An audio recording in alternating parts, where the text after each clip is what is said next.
हम में से अधिकतर लोग भगवान की भक्ति पूजा अर्चना इसलिए करते हैं ताकि ईश्वर हमारे दुख मिटा सके और हमारा मन शांत हो सके, पर वास्तव में ज्यादा पूजा पाठ करने से क्या होता है हम नहीं जानते।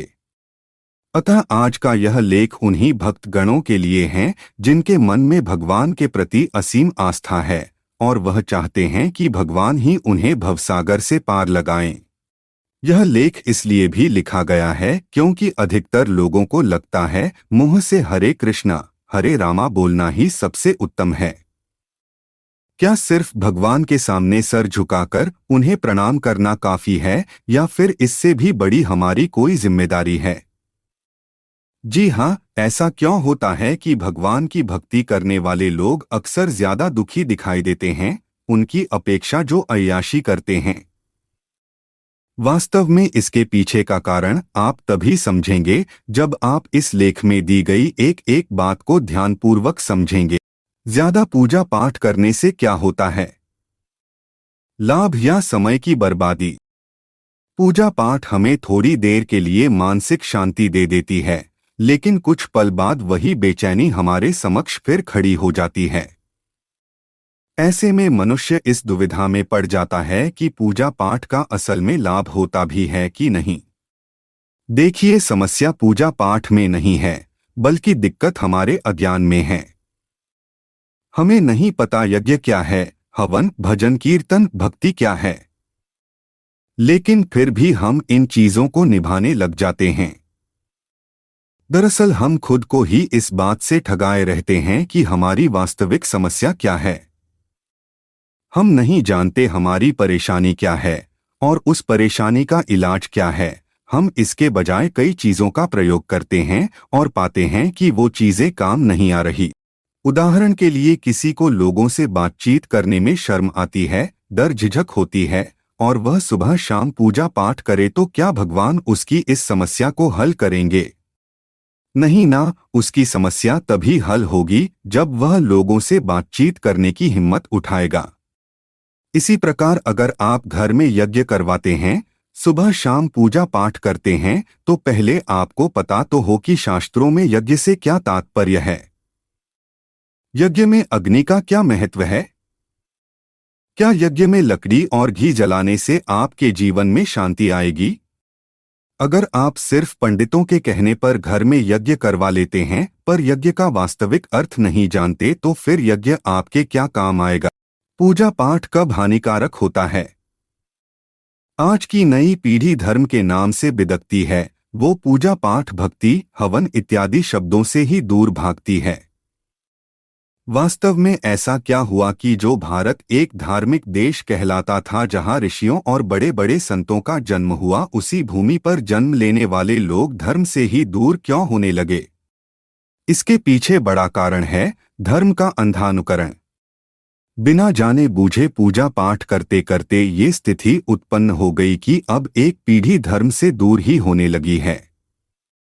उसे पता लगने लग गया है कि जो पाठ जब हमारे माता पिता या पूर्वज करते थे उनसे वास्तव में तो कुछ लाभ होता नहीं, तो भला हम क्यों करें?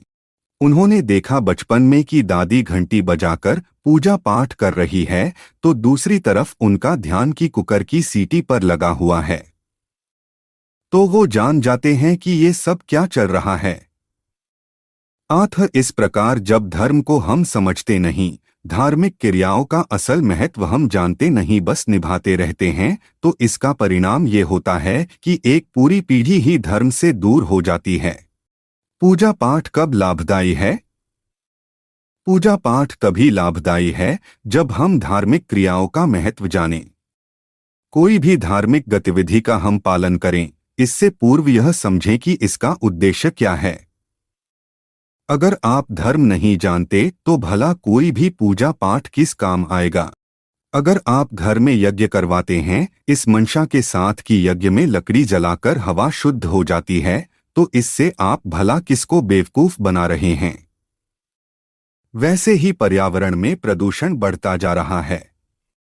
पर वास्तव में यज्ञ का अर्थ है स्वयं की आहुति देना, अर्थात अपने ज्ञान, ऊर्जा, समय, पैसे इत्यादि सभी संसाधनों को किसी सही कार्य में झोंक देना ताकि सीधा आपको दुखों से मुक्ति हो और परमात्मा से मिलन हो सके।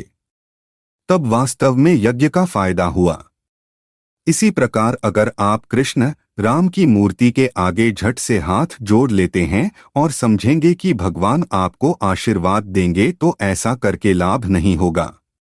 फायदा आपको मात्र तब होगा जब आप राम का योग वशिष्ठ सार पढ़ेंगे और कृष्ण की गीता में लिखी बातों को समझेंगे। देखिए, मूर्तियां प्रतीक यानी इशारा मात्र होती हैं, उनका उद्देश्य हमें सही जिंदगी जीना सिखाना होता है।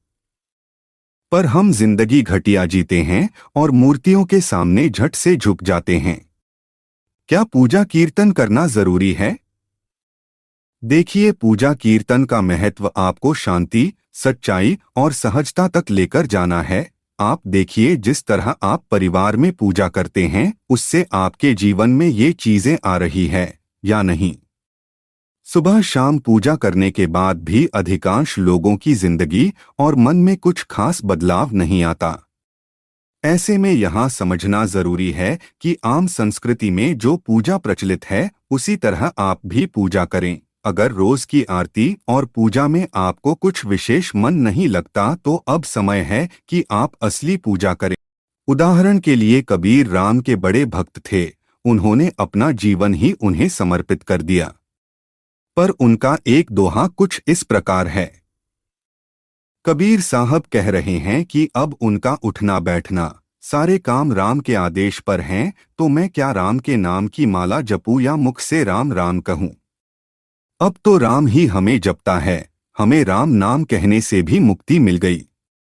पर कबीर के ये शब्द आम संसारी के लिए हैं। हमारे अंदर तो ढेर सारा डर, लालच और अज्ञान है, हम ये पंक्तियां नहीं कह सकते। लेकिन कबीर, जिन्होंने भले कभी आरती की थाली से राम को न पूजा हो, उन्होंने तो अपना पूरा जीवन ही राम को, सत्य को समर्पित कर दिया। अतः राम के प्रति अपनी भक्ति में वो ये कह देते हैं कि अब बाहरी तौर पर उन्हें पूजने की जरूरत नहीं, क्योंकि उनके अंदर तो राम बैठे हैं। अतः आपके लिए पूजा और कीर्तन वह है जब हमारा सर डर, लालच, आलस के सामने नहीं बल्कि सिर्फ सत्य के समक्ष यानी राम के समक्ष झुकेगा। तब वास्तव में समझ लीजिएगा कि अब हम राम के भक्त हो गए हैं। फिर आप बाहरी तौर पर पूजा कीर्तन करें या न करें, इस बात से विशेष फर्क नहीं पड़ेगा। इसी बात को कृष्ण भी कहते हैं कि सारे धर्मों को छोड़ तू मेरी शरण में आ जा। एक बार आप कृष्ण को समर्पित हो गए, फिर उनके आदेश पर जीवन चलता है। फिर कृष्ण आपको बताएंगे कि जीवन कैसे जीना है। अंतिम शब्द। तो साथियों, इस वीडियो को सुनने के पश्चात ज्यादा पूजा पाठ करने से क्या होता है, अब आप भली भांति यह समझ चुके होंगे। इस वीडियो को सुनकर जीवन में स्पष्टता और बोध आई है, तो कृपया इस वीडियो को अधिक से अधिक साझा करना मत भूलिएगा।